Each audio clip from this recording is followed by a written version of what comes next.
Il est évident que ça se terminera un jour par un gouvernement mondial, équilibré, démocratique, qui mettra en place des règles, qui dominera le système financier, ne sera pas dominé par lui. Tout ça aura lieu. Les plus jeunes dans cette salle le verront, comme il y a une monnaie européenne, il y aura une monnaie mondiale, il y aura un revenu minimal mondial. Tout ça existera.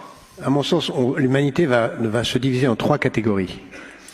Les nomades de luxe, qui disposeront de tous les outils de la liberté, dont on vient de parler, y compris de la liberté génétique, de devenir un autre.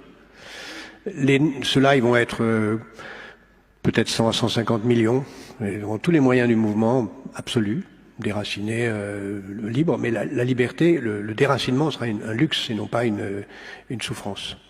À l'autre bout, il y aura 5 à 6 milliards de nomades de misère qui seront obligés de bouger de la campagne à la ville, d'une ville à l'autre, simplement pour trouver à manger.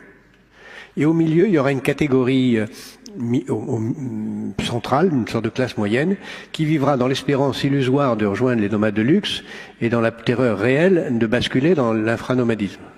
Et qui les regardera les uns à la télé dans les journaux qui leur montrent la vie des nomades de luxe et qui, à la télé, se réjouira de voir le spectacle de la misère des autres en se réjouissant de ne pas en être. Ça, c'est les 3 catégories qui sont en train d'apparaître.